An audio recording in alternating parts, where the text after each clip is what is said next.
In this training, we're going to talk about how to add a property and its associated expenses into Voyant. To do this, we're going to navigate to our plus button in the bottom right-hand corner, and we're going to select the property tile. From here, we're going to move to our asset type and select principal residence. I will just draw your attention to the other options here. You have vacation home, rental property, vehicle, and a few other options here that you can choose from. In this example, I'm going to use principal residence, and we're going to enter in the main residence for Paul and Lisa. Their ownership type is joint tenancy, and their market value is $850,000. Purchase value was $780,000, and this is not a future purchase. This is a home that they own now. Where you would use this is if you were modeling a home that they were looking at purchasing in the future and you wanted to see how that purchase might affect their plan. I did also want to point out that anywhere you see these hyperlinks in your plan, you're going to have inline help in those items. So you can always click on them and you see where you might have some additional information that might help you with some additional help features.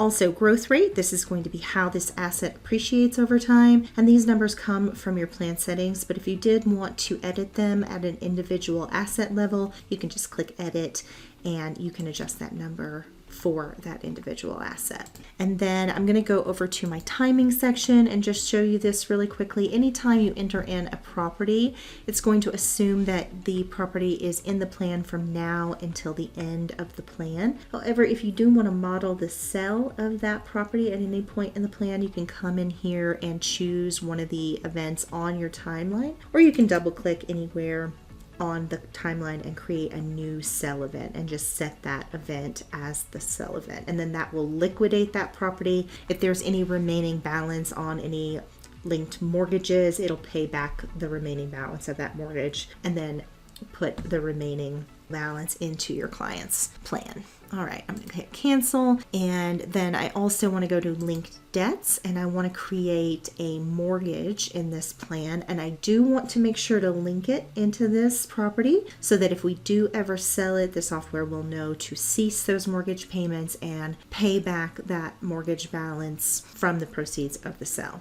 Link a debt, and we're going to give this mortgage a name, and we're going to put in the balance on this mortgage.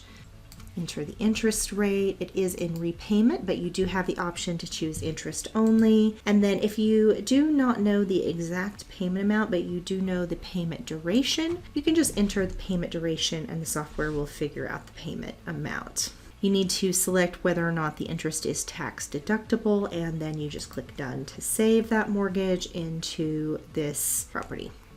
If there are any additional linked expenses, or if this is a rental property, you can link income into this property as well. I'm going to link some taxes to this property. We're going to create and link an expense, and we're going to enter that annual amount.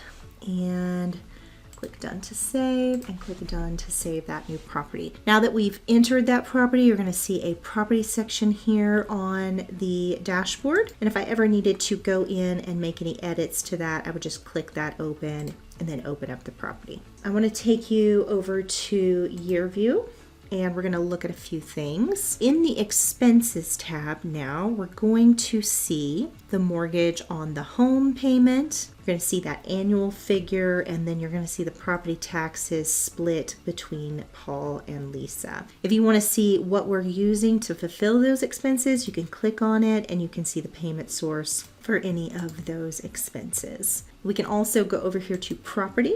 And each year you can see the value of the home, the remaining debt, and the equity on that home. You can also go to the debt section, and you can use your slider bar here or these arrows that'll take you over to the next year, and you can see the required payment, the payment that was made, and the end of year balance, as well as the interest rate. And you can even open this up and see additional information. I do want to also take you over to the Let's See screen, and we can look at the dual chart in this example, and let's go to Assets, and let's go to the Debt screen, and I'm going to turn on the details for my assets chart and the legend. And I want to hide all and just show the main residence. So in the assets chart up above, you can see how that main residence is appreciating over time. And in the debts chart below, you can see how they are paying off that debt and how that debt is fully paid off by the time Paul is 65, and how that asset has appreciated all the way up to $3 million at the end of the plan. I hope that this was helpful. If you do have any questions about how to enter properties and mortgages or anything else that you're working on in a Voyant plan, you can always click the name of your client in the top right, select request support, enter your question into the text box, and share client access. Thanks for listening.